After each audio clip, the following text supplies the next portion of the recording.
Welcome to the Deep Dive. Today we're diving into Moleculin Biotech. MBRX. Yeah, MBRX. They've definitely caught your attention, and I can see why you sent over a whole stack of articles and financial reports. Definitely piqued some interest. For sure. We've linked all that in the description below, so anyone listening can follow along. It seems like you're trying to figure out if Moleculin Biotech is, is it a smart investment?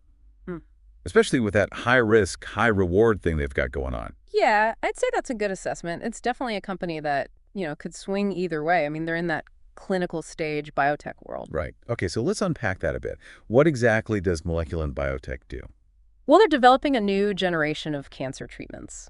And their goal is pretty ambitious. They want to make these treatments less toxic and way more effective. And that's a big deal in oncology because, let's face it, so many current treatments have some pretty harsh side effects. Yeah, that's what caught my eye, too, when I was looking through your research.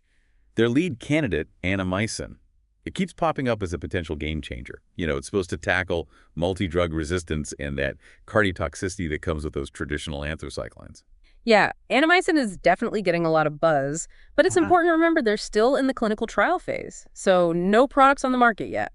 No revenue from sales at this point. Okay, so then how are they funding everything? I'm seeing upfront payments, milestone payments, even royalties in these reports. That's how they're keeping the lights on, basically. They get income through agreements with other companies, upfront payments, milestone payments when they hit research goals, royalties from licensing agreements, and even research grants. It's pretty common for biotech companies in this stage, to fuel that research and development. So it sounds like they're really laying the groundwork for future success. Yeah. Speaking of the future, what else is in their pipeline besides this Annamycin? Well, their pipeline is actually pretty diverse. They're working on WP166, which targets brain tumors and pancreatic cancer. And then there's WP1122, which is interesting because it has potential for both viruses and certain types of cancer. It's pretty remarkable how they're tackling so many different areas. It is. But you know what they say? A company is only as good as its leadership. And when you're dealing with biotech, you need a strong management team. Oh, absolutely. It's critical. Warren Buffett always talks about this in his investment approach. You got to find those competent and trustworthy managers, the ones who'll be good stewards of your capital. That makes sense. So let's meet the people at the helm of Moleculin Biotech. Who are the key players here? Well, first, you've got Walter Klump, the founder and CEO. He's got a pretty good track record in healthcare, especially from his time at Soliton. Soliton? Yeah, it's a medical device company that he took public and eventually sold to AbbVie. That's impressive. Yeah. So what about the science side? Who's leading the charge there? That would be Donald Pickard, the chief scientific officer. He's a really experienced drug developer with a long history in oncology. He was even involved in developing carboplatin and cisplatin. Wow, those major chemo drugs. Exactly. So he knows his stuff. And last but not least, there's Jonathan Foster, the CFO. He brings over 30 years of financial expertise, which is essential when you're navigating biotech finances, especially for a pre-revenue company like Moleculin. Yeah, that's a lot of experience. Okay, so we've got ambitious goals, a diverse pipeline, and a strong leadership team. But let's talk about their financial health. What's the story there? Well, as you might expect from a company that's in the clinical stage, they're not profitable yet. Their financial reports show net losses over the past few years, which is pretty normal at this stage. They're putting a ton of money into R&D, and that costs a lot. Right. I'm seeing that they had about $23.6 million in cash at the end of 2023. That sounds like a decent cushion. It is. It's critical. It lets them keep funding their operations and the clinical trials. It's their lifeline, really. But they did do something interesting recently to boost that cash flow, right? Something about warrants. You're right. They exercised some warrants, which let certain investors buy shares at a set price, brought in an immediate $5.8 million. Pretty clever way to get funding fast. That is clever. But are there any downsides?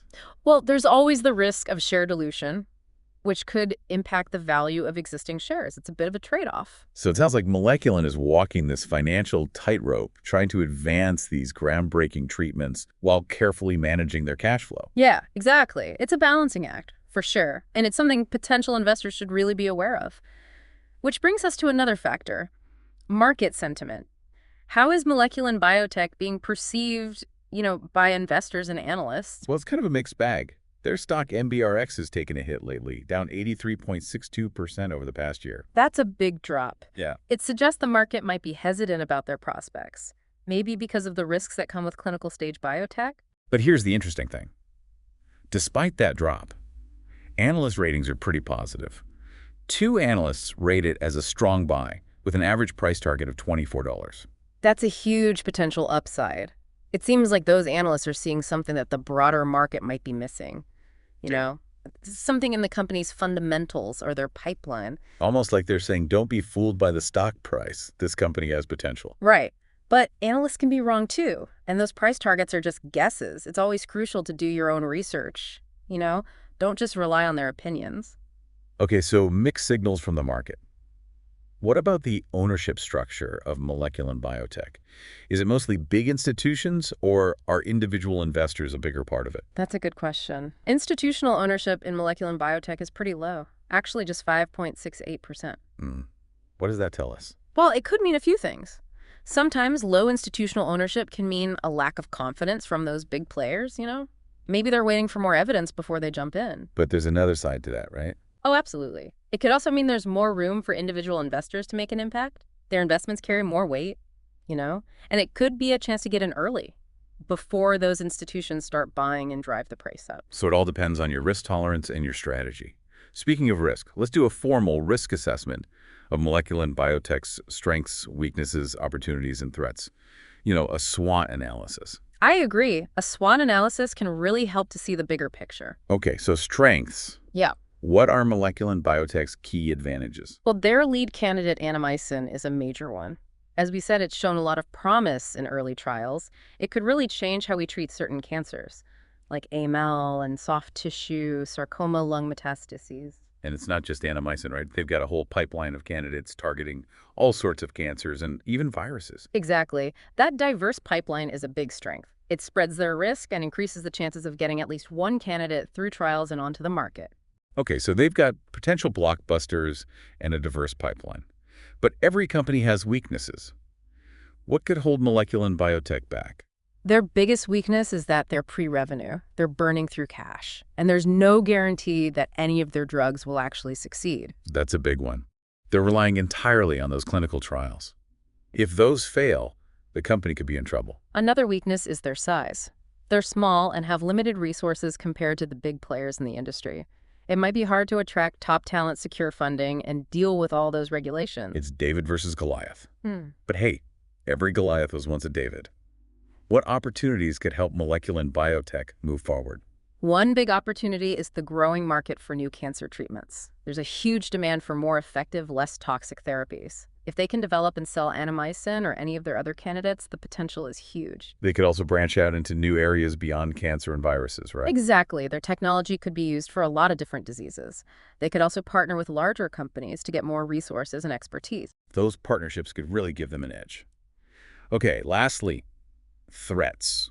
What are the biggest challenges Moleculin Biotech faces? The biggest one is clinical trial failure. Drug development is long, complex, expensive, and there's always a chance that a promising drug won't work out in later trials. It's high stakes for sure. What other threats should investors think about? Well, the competition is intense. There are lots of companies fighting for funding and market share, and some have way more resources than Moleculin. And we can't forget about those regulations. Delays or rejections from regulatory agencies can really slow things down and increase costs. You got it. Investing in a company like Moleculin Biotech is not for the risk-averse. It's high risk, high reward for sure. So what are your final thoughts? What should our listener be considering as they weigh the risks and rewards of this potential investment? Well, to really understand that we need to shift our focus from the company to something much bigger, something that wasn't in the sources you sent, but is crucial to understanding the full picture when it comes to Moleculin Biotech and Annamycin. Okay, you've got me intrigued. What's this crucial piece of the puzzle? Well, to hear that, you'll have to stick around for the final part of our deep dive. We're about to uncover something that could change your whole perspective on Moleculin Biotech. All right, you've really got my curiosity going here. You're saying there's this crucial piece missing when it comes to Moleculin Biotech, something that goes beyond their financials, even beyond the science of Annamycin. Exactly. We've looked at their strengths, weaknesses, opportunities, and threats. We dove into the market sentiment, their management team, their pipeline, their financial situation. But there's this bigger context we need to think about. Okay, I'm all ears. What is this missing piece? It's ethics. We've talked about Annamycin's potential, how it could revolutionize cancer treatment. But what about access and affordability? If this drug is successful, how do we make sure everyone who needs it can get it? That wasn't really addressed in the sources you provided. That's a great point. We often get caught up in the science and the financials, but the ethical implications are huge, especially with something like a life-saving drug. Exactly. And it's something investors should be thinking about too, because it could affect the company's long-term success. If they price the drug too high or if there are barriers to access, it could lead to backlash and even hurt their reputation. So it's not just about whether the drug works, but also about how it's made available. It's a whole other layer of complexity. It is, and it's something we need to be talking about more. As investors, we have a responsibility to think about the impact of our investments, not just on our portfolios, but on society as a whole. Absolutely. What? This has been such an insightful deep dive. We've uncovered so much about Moleculin Biotech, from their science and financials to the competitive landscape and these ethical considerations. It's definitely a company to watch, and I think this conversation has highlighted how important it is to look beyond the surface, to really consider all the angles before making any investment decisions. Couldn't agree more. Well, to wrap things up, remember to check out the stock suggestions from our team.